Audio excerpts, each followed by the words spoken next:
Report. This is Jason J. Lewis, the voice of Superman on Justice League Action. This is Mark Waid, writer of Superman Birthright. And you're listening to the Krypton Report. And you're listening to Krypton Report. Up in the sky, look! It's a bird! It's a plane! It's the Krypton Report! The All Things Kryptonian podcast, including Superman and Supergirl. We discuss games, movies, cartoons, TV shows, and comics. Find us on Facebook, Instagram, YouTube, and Twitter. It's a bird! It's a plane! It's Supergirl! Welcome to the Krypton Report. Hey, hold on. Say it. Ready? Why don't go to Krypton Report? It's me, Solomon. Well, hi, Solomon. You know who else is here with me and Solomon?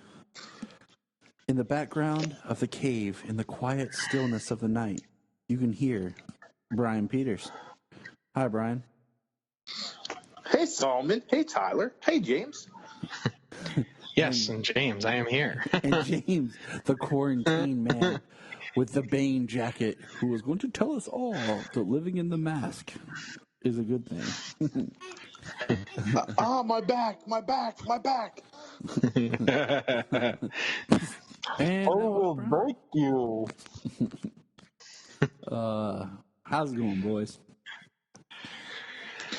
Oh, it's Crazy, going mad. Going mad. So for gonna blow something up. Mm-hmm. The streets will run with Razzie Zazzy. So today we're going to travel back to the farthest that we've ever gone back in our Superman watching. Can't go back any farther than we did reading, but we're going to discuss the first episode of the Superman serials starring Kirk Alyn as Superman, who in some ways is the forgotten Superman. And we're going to discuss the first episode of the Max Fleischer cartoon series. So, without further ado, let's take a trip back. Which one would you boys like to do first? We can do the cereal first. I say cereal. I got it going on in the background here. All right, so the Superman serial, starring Kirk Alyn as Superman, premiered in 1948. 1948, with the first episode called Superman Comes to Earth, clocking in at 21 minutes. Now, I'll tell you right now, what I find interesting about this episode is how much the beats of this episode feel like the pilot of the Adventures of Superman.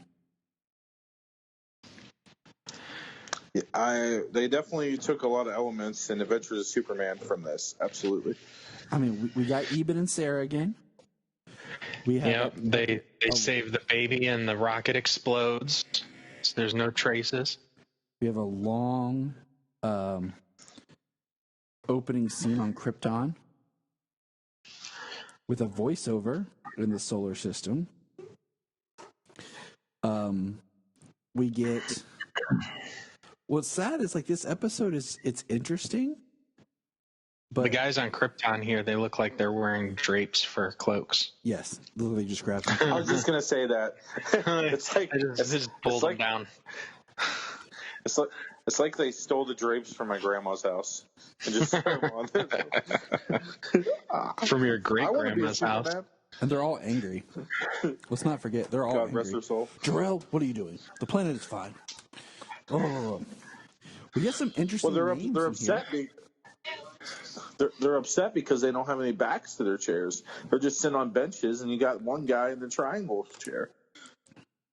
And you know what bugs me about this? We get so much on Krypton, and then we get very quickly. Do we get the Earth scenes, and then it's the end of the serial. It's the end of the episode. Much like how much how we were teased George, in the Adventures of Superman pilot, we are teased Superman here just as much. What do you guys think? Well, I think that baby looks absolutely terrified going into that rocket there. That's for sure. Yeah, and if I'm trying to remember, like, because it's been a while since I watched this episode. Like, doesn't it just end with him turning into Superman for the first time? So, yes. So I'm looking trying to at the remember. episode, okay, we have a very basic Krypton. I mean, it's fun to watch just the rear projection, the giant rocket. So it is a 21-minute episode, and at 10 minutes and 20 seconds, here comes Eben and Sarah finding the rocket. And the rocket is beautifully drawn in animation. As it escapes They do a Krypton. good job with like miniatures as they as Krypton is crumbling. It's Like the dam collapsing and the buildings and the houses and stuff like collapsing in on themselves. Like you can tell they're miniatures, but they did a good job with them. But that, like, one thing that I thought was kind of somewhat cool about this serial is that mixing of animation with live action. Because I mean, some parts it does look ridiculous, but some parts it just makes you chuckle a little bit. Like, it makes it a little bit more fun, especially when that rocket crashes and when Superman goes off in the burning building later on. Right. That's the special. That's the special effects. That's the real special effects right there. Yeah. You're darn right, man. No green in. screen at all. Just drawn right over the frame. Can't do that CGI. You can't. I mean, I like how Pa Kent here is rocking a mustache. And a suit. Doesn't quite look like a farmer. Well, wasn't it like they were supposed to be driving home from church or something, like one of the earlier stories? It was something like that because Sunday church. They had their. Or was that just in Superman the movie? Looks like the close-ups of the baby are just like close-ups of a baby. When they're actually holding the baby, it looks like a doll wrapped up. It's not moving. It's not doing anything. Well, when he takes Clark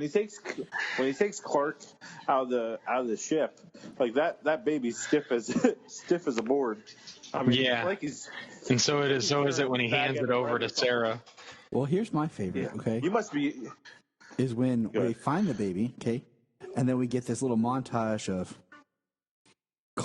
baby Clark, pulling a cart. Like, we're talking like toddler Clark pulling a cart as chores. And then we have him looking in the haystack using his x-ray vision. And comes out with a needle. Or her watch. Couldn't remember. It's her watch. She left in the haystack. So we get some nice little young Clarks. But this set of like the inside of the house looks almost identical, if not to the Adventures of Superman house set. Like, it's probably the exact same set. And then here,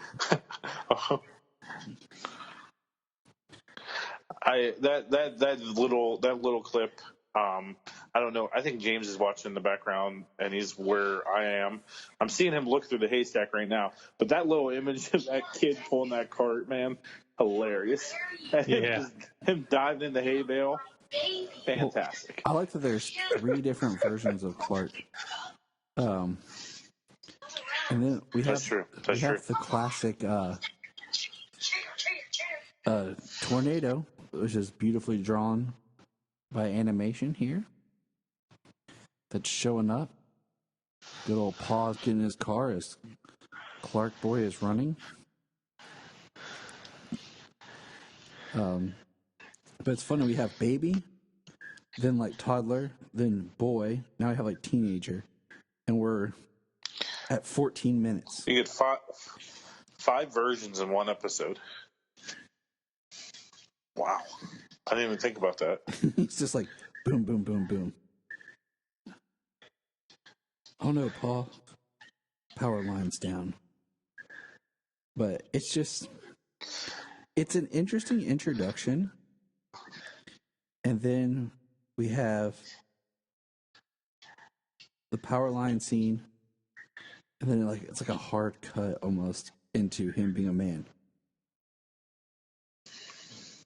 I find it interesting just how much things change from a storytelling point of view.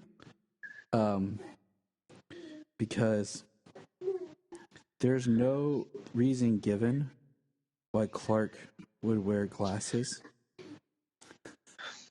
But all of a sudden, adult Clark has glasses on.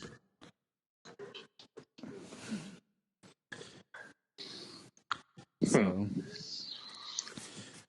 interesting. Yeah, I find it Clark very, very interesting. The Kents decided to have a talk with him.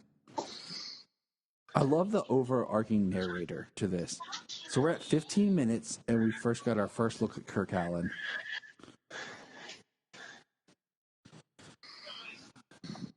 In his nice suit. Right. Suit from the 1940s.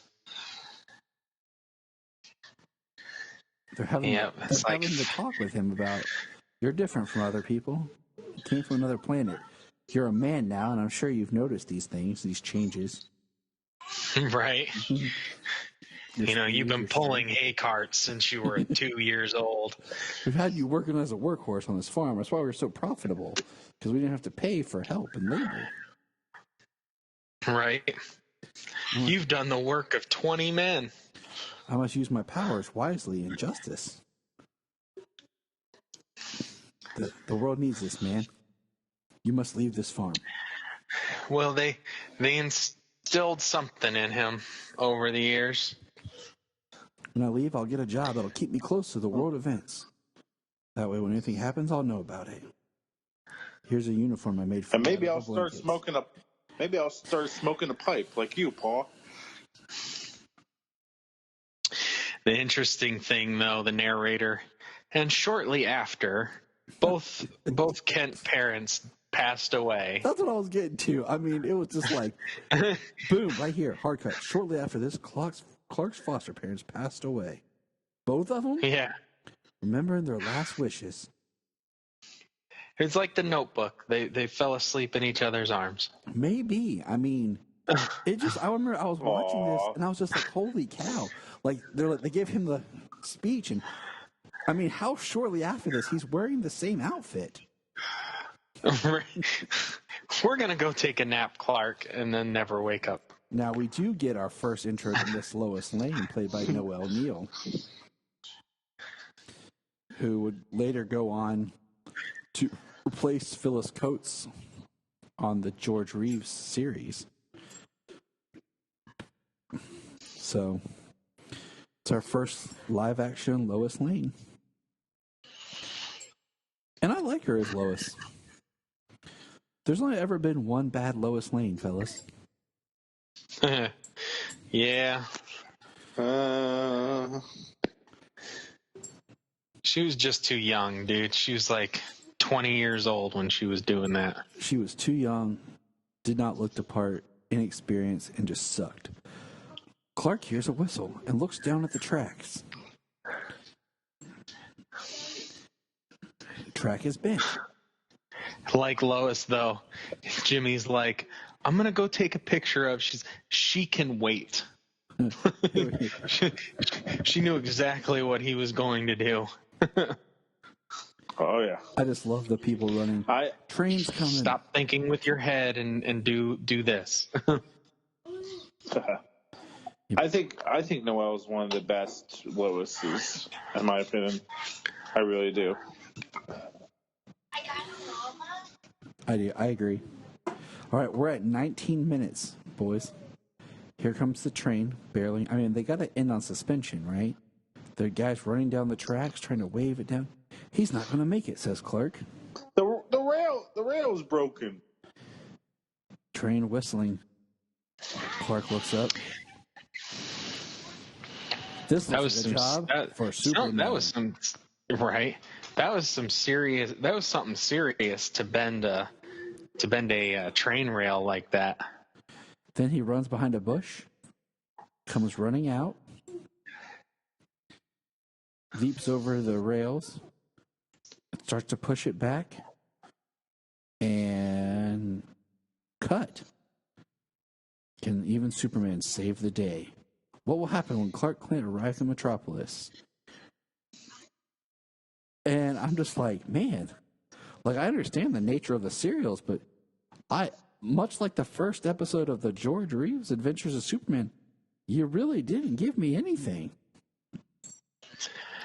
Well, at least the George Reeves' adventures was it was designed to be episodic. So the first episode had an actual ending to it, whereas this, designed as a serial, it was designed for people to come back over and over to see the next part.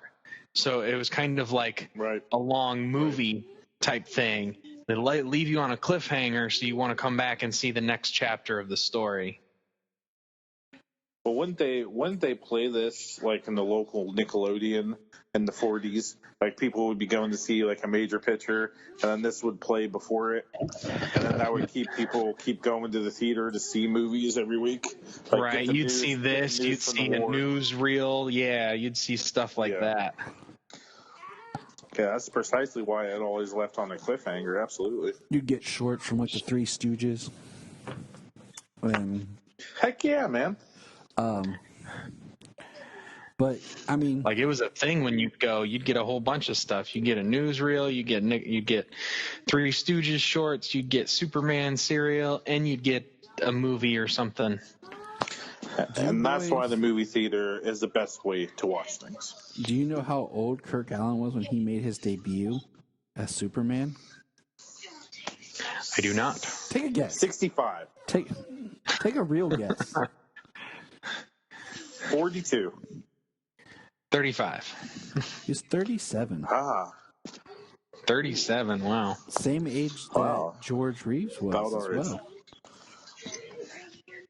Really? Interesting, wow.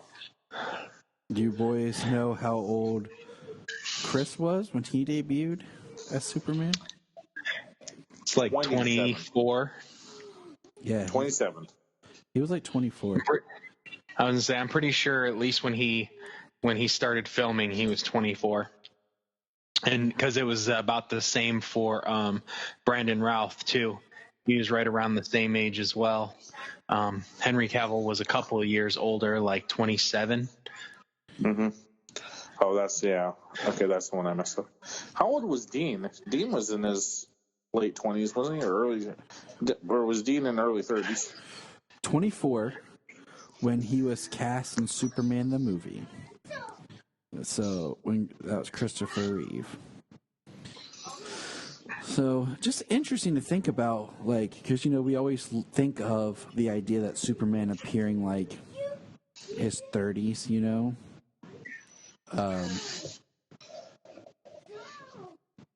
it's just an interesting kind of like how he was.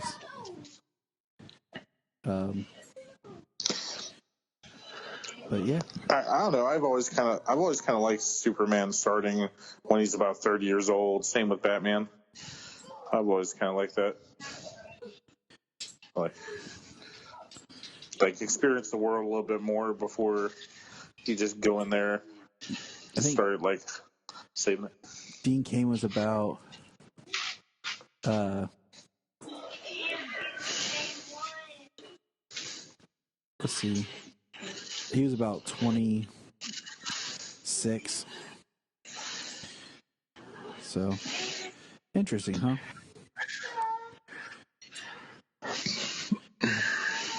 Yes, it is. But so I like the Kirk Allen serial, and it's just one of those, like, we're reviewing the first episode, and it's just like it just leaves so much more to be desired, you know.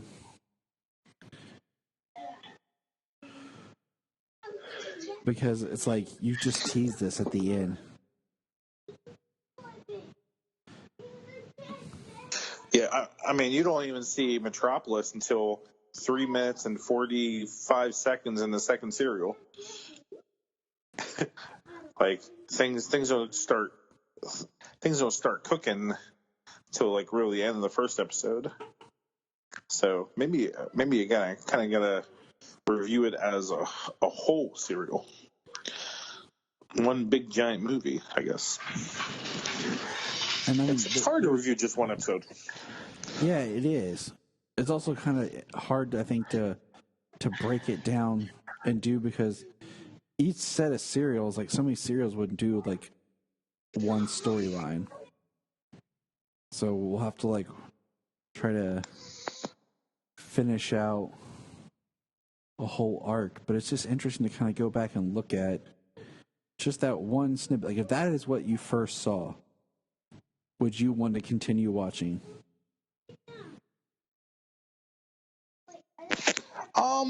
I think that's a really tough question, because like I think, and we've had this discussion, you know, a good many times, like, you know, Superman and all comic characters, they kind of have to change with the times. So if you're asking, like, does this hold up for somebody watching Superman for the first time? I don't know. Depends what else they've seen. You know, it depends how old they are and what else they've seen. Because if you were to see, Spider-Man now, or Avengers now, or Dark Knight, Nolan, and then you never saw Superman before, and then you saw this, you might be like, I'm not impressed. So For today's audience, it's too. It takes a little too long to get to right. Superman, and then, I mean, if you're not going to watch at least a few of them just to see one of them, and you only get Superman for the last minute and a half, not even, you get Superman for the less than a minute. I mean, if that's all they see, that's not really. Most people are going to be like, okay, well, like, I'm done with this, unless they watch the first few and they get a little more. I haven't watched past one. I saw the very beginning of two, but I didn't continue forward with it at the time. I've seen them before. It's been a long time, but I didn't do them yet for this rewatch, just because I wanted to just focus on this and not carry in anything from the other one. Exactly. So, it doesn't give much of Superman. It does go by a brisk pace. So with it being 21 minutes and just, beat to beat to beat, I mean, they just spend a lot of time on Krypton. Yeah. They really do. I mean, it's the first time you see a live action Krypton and stuff like that, and the idea that Krypton is going to be destroyed, and why Krypton's going to be destroyed, kind of giving a reason as except for just, Krypton explodes and baby Kal-El was sent off planet. Like, that's all you got, but pretty much before then, So it's kind of like the first explanation that they gave for the destruction of Krypton, what happened, and so I mean, it's expanding the world of Superman. I mean, for today's audiences, it probably wouldn't hold. If you're like us and you're a bit of a completionist and you want to go back and see some of the early stuff, just even watch it once. I think you should. I mean, I think if you, I've watched them. It's been a long time, and I don't remember all of it. Because I used to watch the George Reeves Adventures of Superman series, with my grandparents. On and off when it was on, like Nick at Night or, whatever it came on. I haven't sat down and watched it straight, like I should have. I've watched.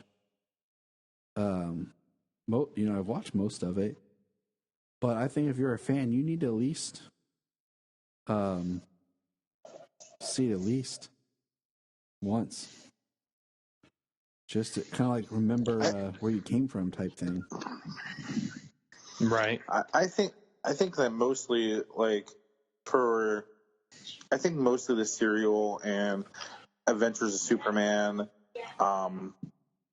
kind of the older stuff is for that more serious fan that wants to look at that history of Superman, that wants to see that old stuff, wants to see that golden age, how things came to be. I don't know if I would use it as a starting point, for new fans. Are like, hey, let me see something Superman. I've been watching Marvel forever, and let me see Superman. I don't know if it holds up to be a good launching pad for the new fans. But us historians, us completionists, us hardcore Superman fans, it was really good to watch. Like when DC Universe launched, I watched this right away, with the George Reeves Adventures of Superman show, just because it's something that I never got to watch too much, and I couldn't remember much of the Adventures of Superman from being a kid. But what I will say is that the serials, the action and suspense, it does flow pretty good because it's like a continuous movie and it has those cliffhangers. But the Adventures of Superman, at least to me, I don't know. I kind of really I like those classic Superman villains. I like seeing Lex Luthor, and I like seeing maybe a Metallo every once in a while or something. And Adventures of Superman, it takes a while to build up certain things, and it's like seeing a super powered man that can do anything. Just we're gonna go and find some guy that's robbing a jewelry store or something.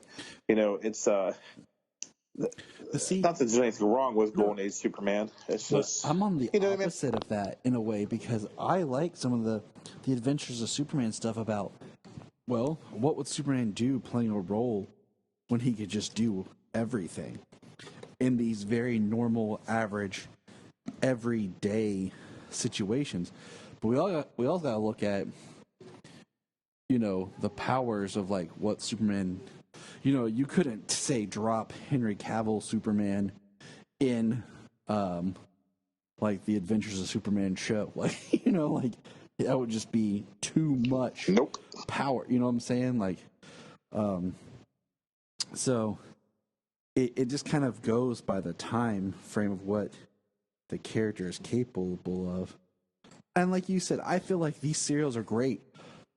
They're great for, like, I met a lady at the Dollar Tree one day. I had a Superman t-shirt on, go figure, like I do all the time. What? You wear a Superman shirt? No. And she started talking to me, Solomon was with me, about how she grew up watching the George Reeves series. And, it was just kind of cool because, she asked me if I had ever seen it or knew about it. And, we just kind of sat there and talked. And I was like, yeah. And it's kind of interesting, like, it made her happy and brought things up. And it was kind of sad that she would just assume that I would have never have watched these, as a fan. But that's what you run into a lot of times with things. So, isn't that just wonderful that like you just wearing a Superman shirt gets you to talk about something that you love and you're passionate about just with other people, and like and as you talk to different fans, being the geeks that we are, it is nice to just like, yeah, George Reeves' Superman was my favorite, or Christopher Reeves' Superman was my favorite. Like, everybody has their own favorites. They have their own genre that they love the most, and it brings us more together as Superman fan community. It can. And what's funny, and it and can I love that. to the people who just idolize Chris so much that nothing can be him or ever will be, and they take out joys of fandom because they only want this one thing, and that can be really sad. Yeah, the problem with that is, there's only one Chris, so why are you trying to make other people like him? Yeah. His stuff's not going anywhere. If you don't enjoy something different, a different take, then you don't have to see it. I mean, you should give it a chance, but there is it's not good, and it's other people aren't going to enjoy it. There is a small group of people out there. I'm talking like hard to find people whose first Superman was the Superboy TV series.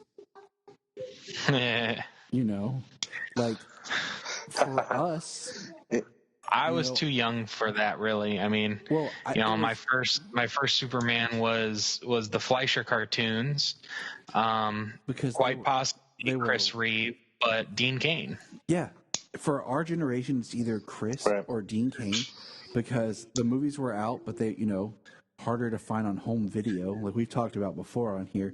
My recollection of Superman the movie was Superman the movie and Superman 2, because my mom had them taped from TV together, and I didn't know they were the two different ones. Of course, I wore down the VHS, and she never bothered to get another copy of it. So, a lot of my Superman came from Dean Cain until, we were able to actually get our own copies. And then I had the VHS, which I still have hanging out here in the Cave of Solitude.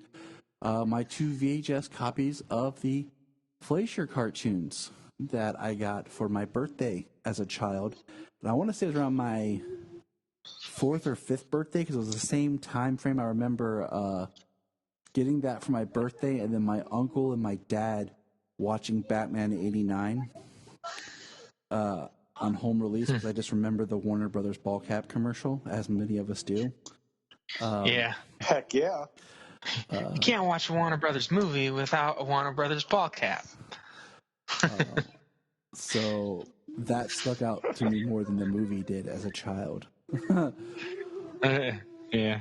So, without further the Fleischer cartoons, when I had them, it was like it was on like a cartoon, a VHS with like multiple cartoons of the day. Like I remember it had mine too. Fleischer cartoon. It had Superman, and it had some Casper ones and stuff. So that's okay. So we're going to segue into our series. So the Fleischer cartoon series, first of all, was a big deal for the studio in itself, because it was a higher end. Like you just said, they were known for making like Betty Boop, and Popeye, I think. I think so as well. Like type of cartoon series, and they went in and did a process called rotoscoping, where basically they would have actors and stuff come in, and then they would animate over top of these actors. And it was a very expensive process. But it paid off. I mean, these things, the legacy of these are, excuse me. So this is 1941. These things are still amazingly beautiful to watch now. Oh, the animation Darn is Absolutely. spectacular. This animation looks so much better than anything that came out in the 60s and the 70s with like the Superman and Batman and the Super Friends. Like that animation 30 years later is just appalling compared to this. Well, they put in a lot of detail into this animation to make it, because this was going to be like a big deal for Superman. And the other thing is, those cartoons, like the Hanna-Barbera and the Filmation especially Filmation, they did a thing where they would reuse the cells. So if you would watch, they would only like animate like the head for different things. So they didn't have to really animate the whole body. So the body would be stuck in one spot where the head would be the one part moving or something like that, to try to keep it on the cheap. Yeah.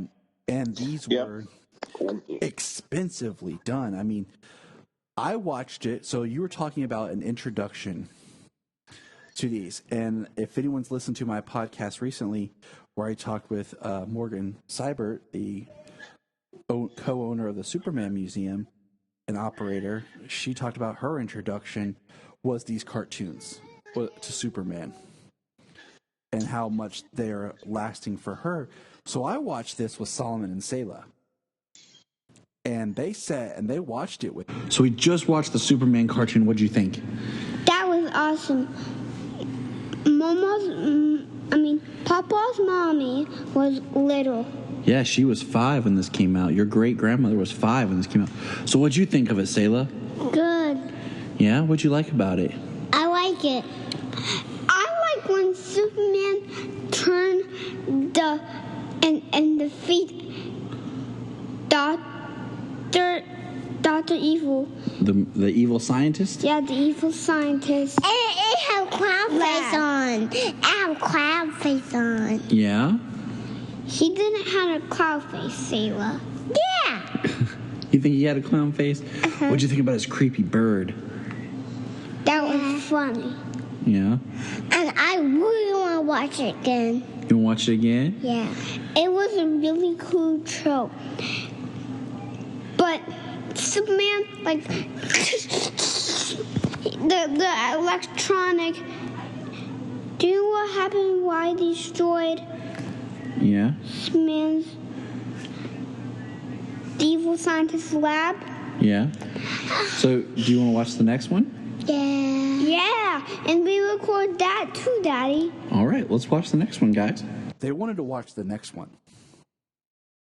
because they were interested in it. And I mean, that says something to these 10-minute short cartoons that don't have a lot of dialogue in them, but are just so engaging in the way they look. I mean, you know, it's been documented that Batman the Animated Series was inspired by these, and especially the opening scene, the credits, Batman's first night out, is highly stylized like these. And this, you know, so the Fleischer cartoon series premiered in 1941 and carries over, what do you call it? The voice cast from the radio drama. Yeah. And so we have Bud Collyer returning to voice Clark Kent / Superman. And we get the great, you know, intro of, this looks like a job for Superman. Yeah, the voice drop and everything. And Man, I what a great opening. Like, well, I mean, that's what hooked me as a kid. That faster than speeding bullets. more powerful than a locomotive. The locomotive. Able to leap tall buildings with a single bound. It's a bird. It's a plane. It's Superman. I mean, gosh, that's man, I love it. And I wish they would still use it today. what's interesting is if you watch this, it has that opening narration, and that same, not the exact same, but like a very similar kind of summary narration is used in both how we just described the serials, having a narrator open up the story, but also the what do you call it? The Adventures of Superman.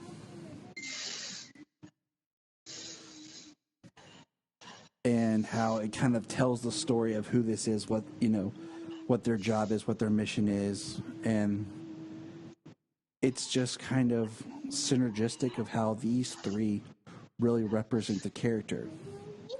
Because these were the kind of, if you think about it, these were the three that existed in a pocket of time before we get to, like the Super Friends and that kind of thing,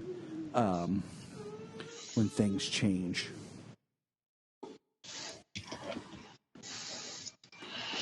Yeah, they changed pretty hard at that time too. I mean, it's the Silver Age of comics, and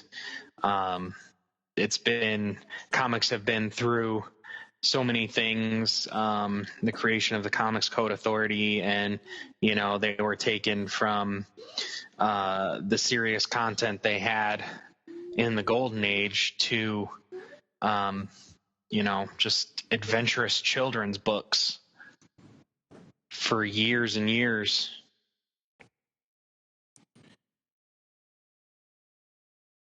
Yeah, I mean, you're right.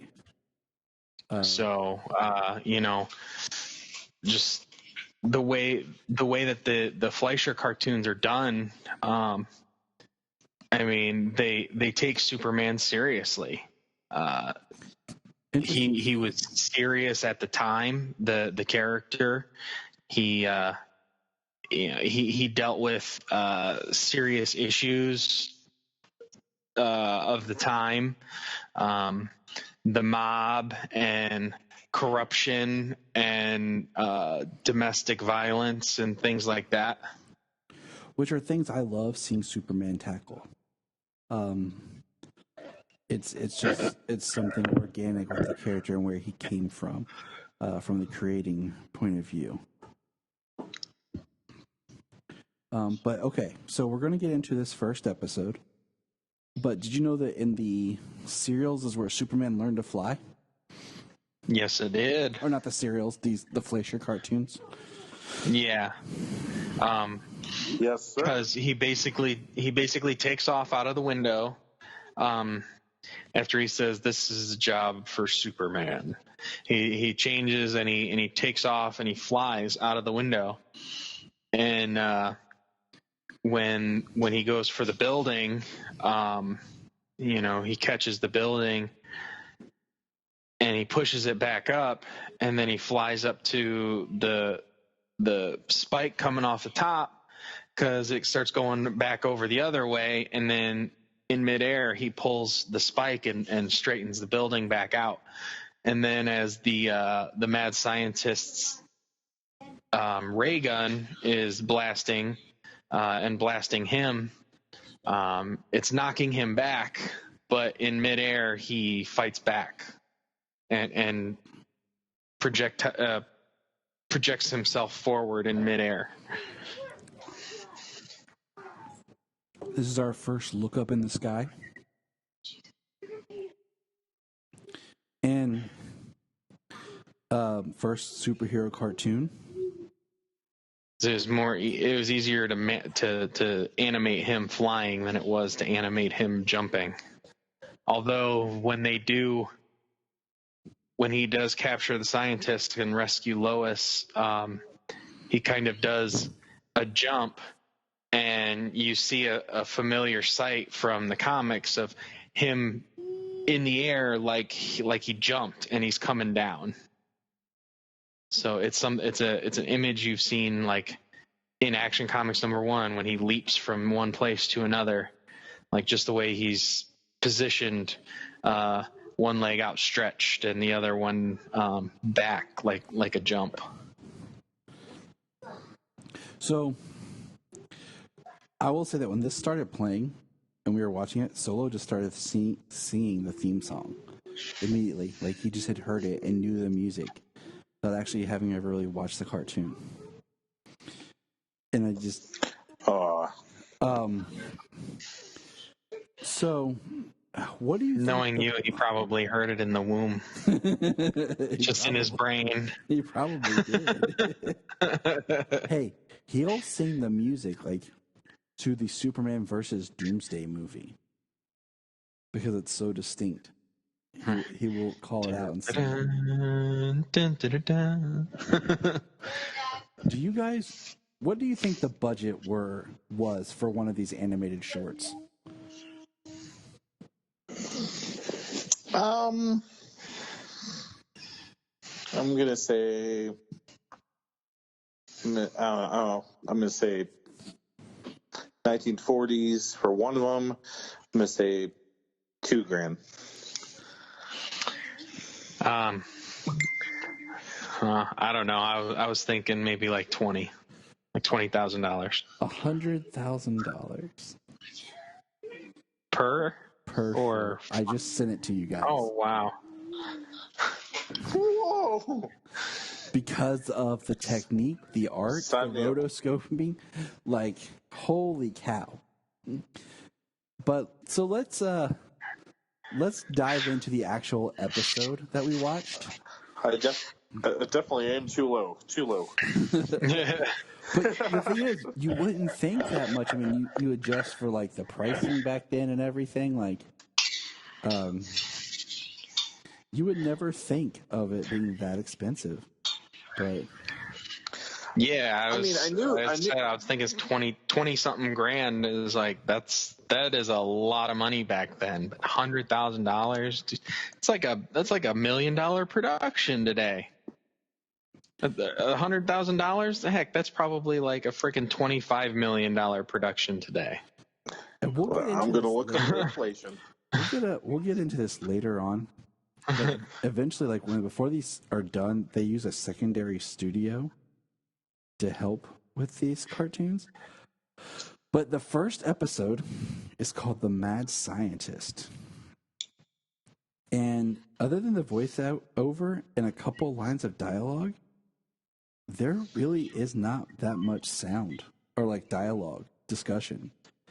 But the animation is so beautiful. Like, I wonder if you could like render this image like 4K and how vibrant it would be. Because I don't know if you guys ever watched anything that was like filmed in the 50s in like Technicolor. Like a great example of this is if you go and you watch The Adventures of Robin Hood with Errol Flynn on Blu-ray, because it was remastered for Blu-ray. Great example. The colors are so vibrant and pop so beautifully. Just because of the technique they used back then to color it. So it's just like this is that same thing to me of just the colors and where they pop, that if someone sat down and upgraded this. But the one thing about these are all in the public domain. Did you guys know that? Not specifically, but it makes sense. Yep. You know, and it's interesting when you watch these and it comes on and talks about Paramount Pictures. You know, Paramount did this, Columbia did the serials and stuff like that. It's just, this is long before Warner Brothers bought like the film and television rights for all of DC. No, I don't think that happened until the 80s, mid to late 80s. Yeah, long before.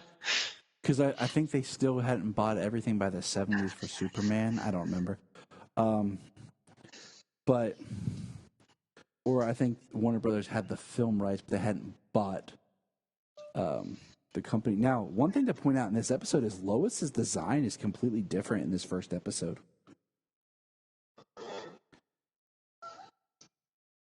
It's very dark-haired woman compared to what she'll be in later episodes. Really? Okay, I'm gonna have to look into that. But this episode is very quiet. Like I was saying, we get you're right. We get the ominous scientist sitting in his chair with the vulture staring at the clock. I mean, and I'm like watching it right now. Like I don't even need the sound on, like to just watch what's going on and understand.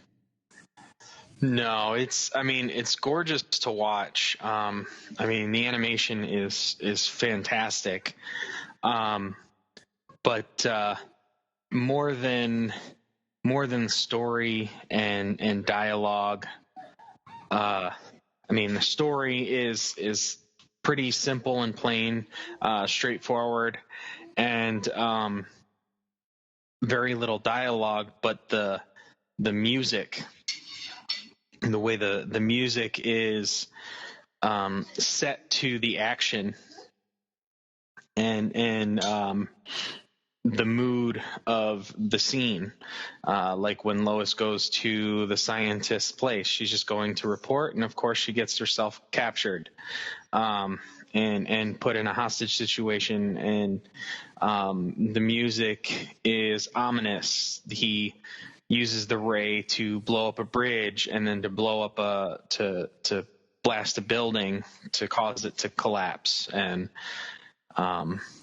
so it's ominous. And then the music turns triumphant when Superman shows up, and then when Superman's getting blasted and he goes all the way back down to the ground, the music turns, and then as soon as he's fighting back, and it starts every time he punches the ray, the music becomes more triumphant. Like the score is fantastic. Superman has always had amazing music. He's never not had amazing music. It's because he is inspirational and he is triumphant and victorious, and that is all that inspires great music. And like you said, we see him flying, punching the ray, and it's epic. I love it. And I can just get lost in looking at these images. And but yeah, Lois, when I went back and watched this, Lois was strikingly different, and it even ends with a beautiful. Because even in the next episode, Lois is completely different. Like she changes from the first episode to the second episode, and what do you call it? Yeah. Even the last scene is like they're talking, Perry White and Lois, and Clark kind of gives a nod, breaks the fourth wall, and kind of winks at us, and we're like, oh, we know. But, like, oh, we know it's Superman. We know Clark Kent is Superman. This is, I think, something that you can show. Like, yeah, they're older cartoons, but man, they hold up. And they are just beautiful. To talk to you, but you're doing. So, but what do you think? What's your final thoughts on this episode, James? I love the Fleischer cartoons. They were my first introduction to Superman. I know I've seen the Mad Scientist 100,000 times. The Mechanical Monsters, and the next one, I know I've seen that a whole bunch of times. The Bulleteers, I remember that one. I feel like I saw that one first. I just feel like I have more vivid memories of that one than this one. But so those three in particular, I remember very well. And then, I mean, they're great. The animation is great. The music is great. You know, if you want to show somebody something Superman and you want to go right back to the very beginning, like This is where you go. this 10 minutes, it's short, 10 minutes, you know, it'll keep a child's attention. Adults will appreciate it for how gorgeous it looks, the good music and everything. It's, yeah. I mean, it's one of the best things you can do to show somebody a Superman for the very first time, either that or the 75th anniversary animation. Yeah, that one's just like, what is Superman? Oh, here you go. That one's just like the quick, like, oh, this is everything Superman you needed to know for all time. But I thoroughly enjoy these. And like I said, I'm going to watch the next episode for our next review. I'm going to watch them with the kids. So, Brian, what is your final thoughts on this episode? You know, I just love these cartoons so much. You know, when I was a kid, and then I saw Christopher Reeve for the first time in Superman the movie with my Aunt Carol. I wanted more Superman. I needed more Superman, and I demanded it. and I think my mom found the VHS cartoons with some Popeye cartoons and stuff. And I think like James said, I watched the Bullet Men and the big mechanical monsters with the big arm ones. I must have watched those about 1 billion times as a kid. I think these cartoons hold up forever. I think they'll hold up forever just because the animation's so good and it's so fun. It grabs your attention with the music. I'm totally with you guys. Superman has always had such amazing music, you know, from, you know, just such, oh my gosh, it's just, I don't know, it just holds a special place in my heart as a Superman fan. There's just so much nostalgia that you feel when you're watching this, and getting to watch it with a younger generation has to be really special for you guys. And also, just that the Superman suit and how simple the S is. Love it with the black. I think it looks great. But I think more than anything, you know, sometimes nowadays, comic book movies and cartoons, they tend to take themselves a little bit too serious. And they try to go for a little bit of a dark tone sometimes and get a little too serious. And sometimes I just like to watch something that doesn't take itself too serious and has that fun and that, like, great music, great nostalgia, fun. And when you're watching these cartoons, you know, Lois Lane just flies a plane and she just lands it right next to the mad scientist's headquarters. And you just see Superman just battling just crazy things. And sometimes you just need that fun. Sometimes you just need that simpleness, you know, other than why is Superman sad? You know, why is Superman fighting Batman? What's going on here? Or is he going to end up with Lois? I don't even know. You know, sometimes you just want to watch Superman kicking butt, and that's why these are great. All right. That sounds pretty good to me. Look up in the sky. Look up in the sky. Look in the sky.